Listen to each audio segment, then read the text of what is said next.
Barrio La China. Del barrio de La China proviene el nombre y el atavío de la mujer más representativa de la capital del estado, la China oaxaqueña. Es rumbo de alfarerías y tal vez se llamó barrio de China debido a que los vecinos se dedicaban a la fabricación de loza de China. Existe todavía la famosa pila de Juan Diego, que en sus tiempos surtía de agua a la barriada.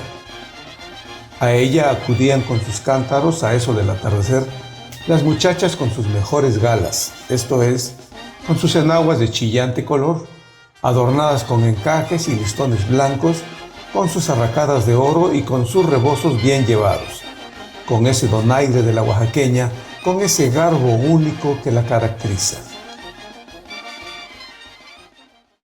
Calles. Zaragoza. Ignacio Zaragoza nació el 24 de marzo de 1829 en el presidio de Bahía del Espíritu Santo, Texas, cuando esta provincia aún pertenecía a México. En 1854 se incorporó a la rebelión liberal respaldada por el Plan de Ayutla.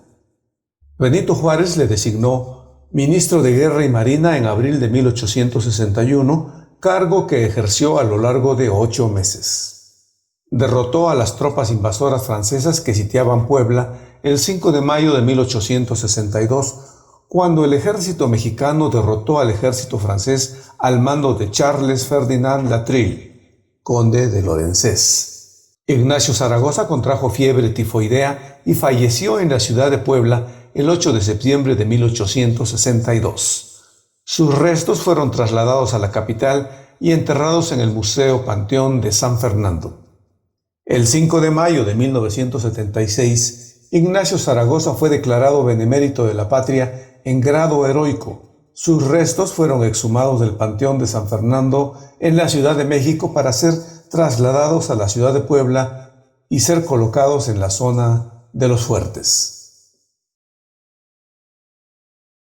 Francisco Javier Mina nació el 1 de julio de 1789 en Otano, Navarra, población situada en la falda norte de la Sierra de Alaiz, España.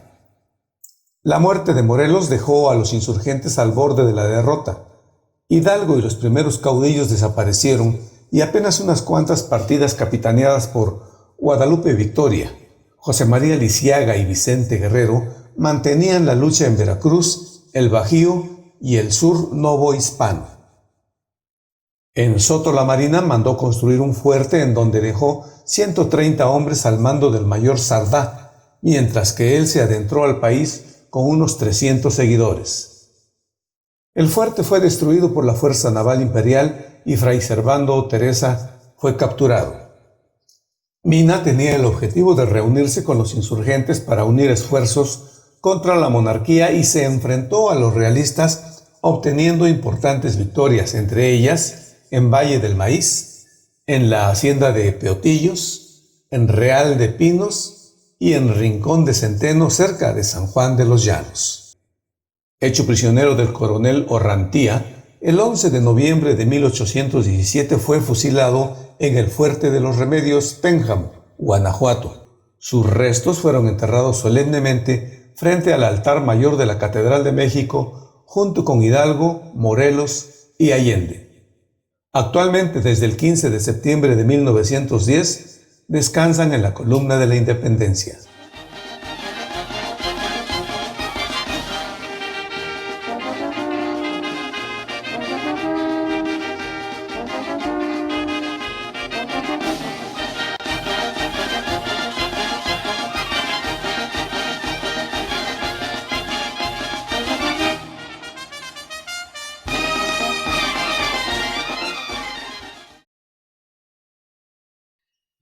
Don Manuel Mier y Terán nació en Tepeji del Río, Puebla, el 18 de febrero de 1789, en el seno de una familia bien acomodada.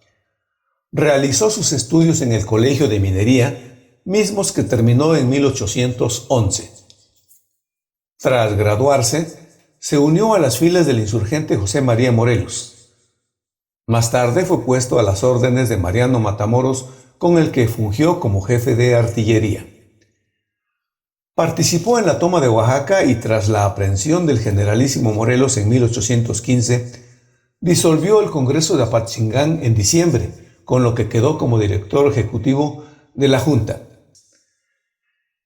En 1832 los problemas se acrecentaron en el país. Ese año se convocó a elecciones con Mier y Terán como uno de los candidatos fuertes de la facción federalista. Desencantado por el rumbo del gobierno y las tantas revueltas, cayó en una terrible depresión de la que no pudo salir.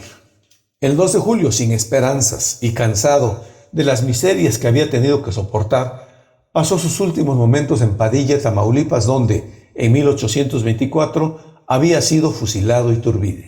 Ahí, junto al templo de San Antonio, colocó la empuñadura de su espada y presionando la punta de la hoja contra su corazón, terminó con su vida. Ignacio Aldama nació el 7 de mayo de 1769 en San Miguel el Grande, Guanajuato. Al salir de esa ciudad las tropas levantadas rumbo a Celaya, Aldama junto con su familia se unió al ejército y lo acompañó en sus primeras batallas hasta la del Puente de Calderón, cerca de Guadalajara, donde Hidalgo fuera definitivamente derrotado por Calleja. El 1 de marzo de ese mismo año estalló en el norte de México una contrarrevolución dirigida por el sacerdote José Manuel Zambrano, quien, al saber que Ignacio Aldama se encaminaba al norte, lo detuvo en Béjar, remitiéndolo prisionero a Monclova, en Coahuila. Después de permanecer preso durante algunos meses, un consejo de guerra lo juzgó, condenándolo a muerte el 20 de junio de 1811.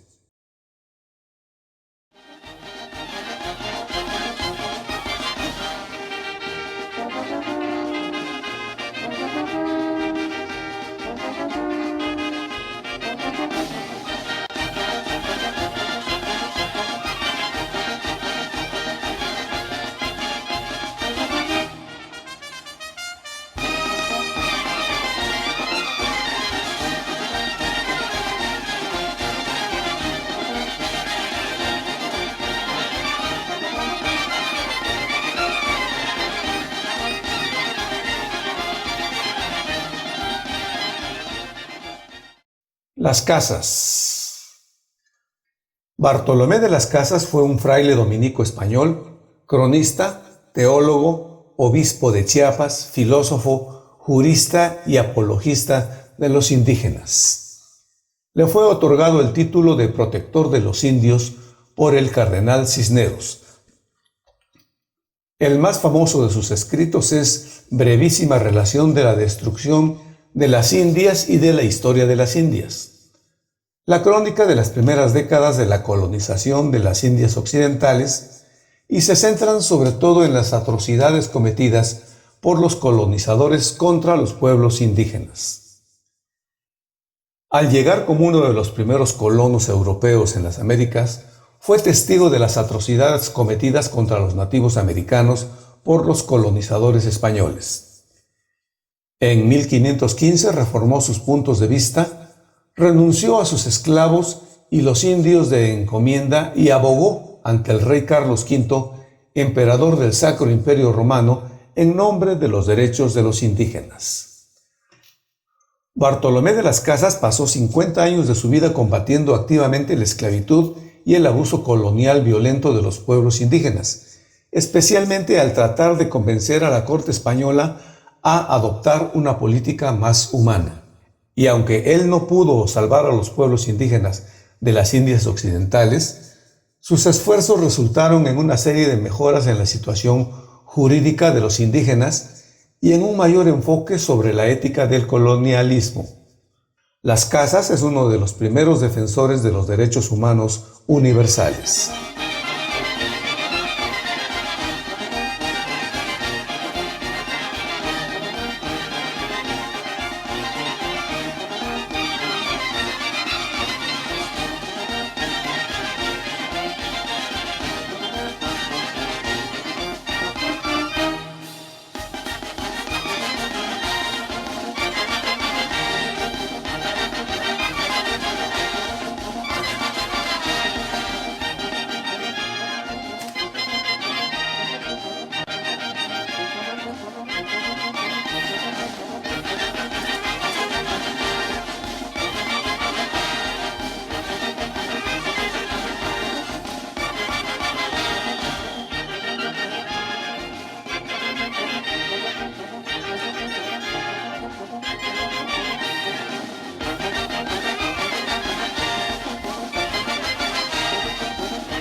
Valerio Trujano, bravo entre los bravos hijos del sur que se unieron al cura José María Morelos en la lucha por la libertad.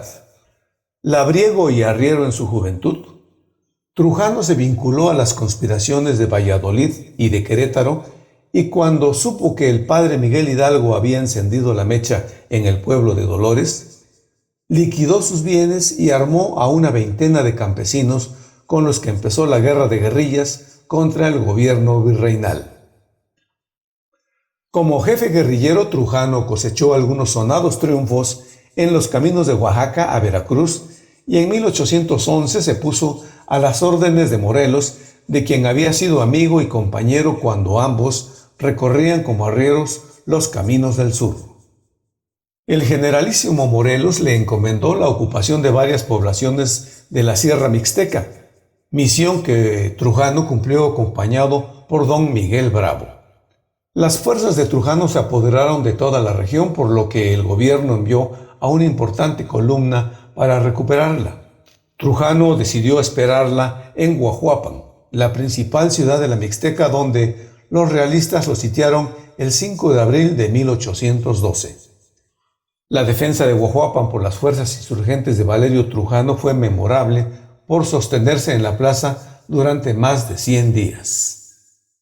Trujano racionó estrictamente las municiones y los víveres y reguló la vida de la sitiada población como la de un convento. En una de esas acciones, en las cercanías de Tepeaca, fue atacado por 400 realistas. Trujano, que solo llevaba 100 hombres, se defendió con valor y al final del día él y sus hombres lograron romper el cerco en que los habían encerrado. Pero uno había quedado atrás, su hijo. No había logrado escapar. El valiente coronel regresó a buscarlo, muriendo en el intento.